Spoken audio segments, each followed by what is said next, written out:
दानवीर कर्ण एक ऐसा सूर्य पुत्र जिसे दुनिया ने ठुकराया, पर जिसने दुनिया को देना नहीं छोड़ा।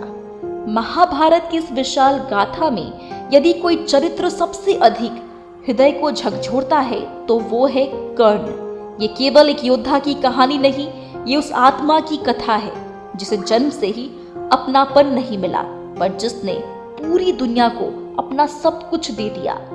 सूर्य की पहली किरण के साथ जन्मा एक बालक जिसके शरीर पर स्वर्णिम कवच और कुंडल थे, वो कोई साधारण बालक नहीं था, वो था सूर्यपुत्र कर्ण।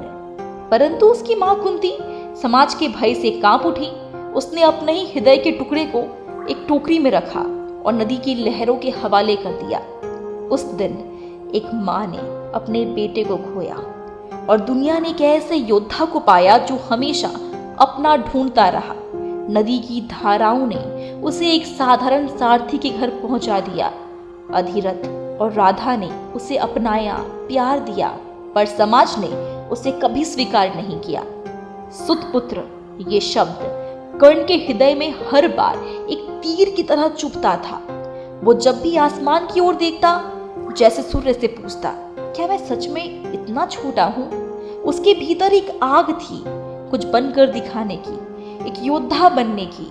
वो गुरु द्रोणाचार्य के पास गया, पर वहां भी उसे उसके जन्म के कारण ठुकरा दिया गया। उस दिन कर्ण ने महसूस किया, प्रतिभा से बड़ा इस दुनिया में जन्म होता है। लेकिन कर्ण हार मानने वालों में से नहीं था। वो पहुंचा परशुराम के पास और झूठ बोलकर शिक्षा ली। उसने दिन रात तपस्या की, खुद को तपाया और एक महान धुरंधर बन गया। परंतु नियति को तो कुछ और ही मंजूर था। जब परशुराम को उसका सत्य मालूम चला, उसने श्राप दिया, जब तुम्हें अपने ज्ञान की सबसे ज्यादा जरूरत होगी तुम उसे भूल जाओगे। उस क्षण कर्ण की आंखों में आंसू नहीं थे, बस एक गहरी खामोशी थी, जैसे वो अपने भाग्य को स्वीकार कर रहा हो। हस्तिनापुर की सभा में जब अर्जुन अपनी वीरता दिखा रहा था, तभी कर्ण ने प्रवेश किया।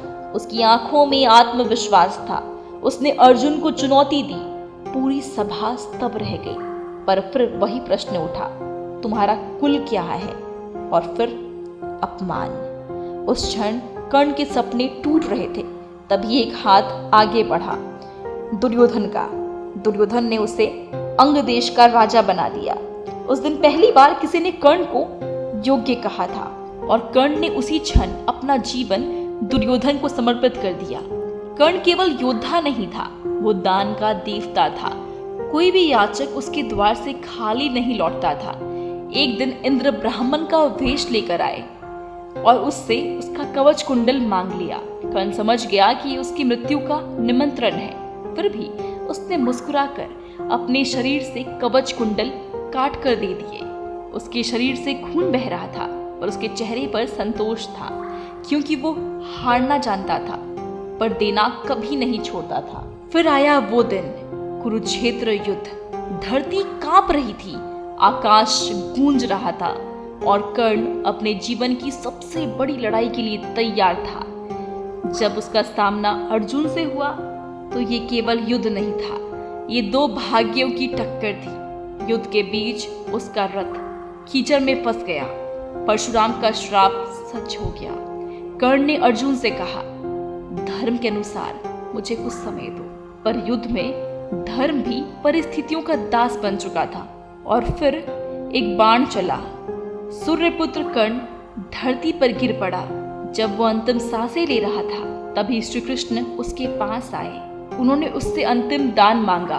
कर्ण के पास कुछ नहीं था, पर भी उसने अपने सोने के दांत तोड़कर दे दिए।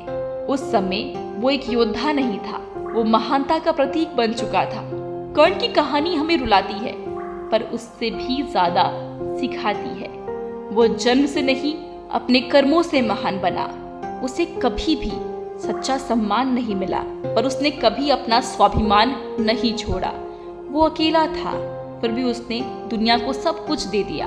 ये गाथा कर्ण को समर्पित है, उस योद्धा को जिसने अपमान सहकर भी सम्मान दिया, उस मित्र को जिसने अंत तक मित्रता निभाई।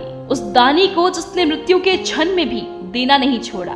जब भी इतिहास वीरों को याद करेगा, एक नाम हमेशा अलग चमकेगा, कर्ण।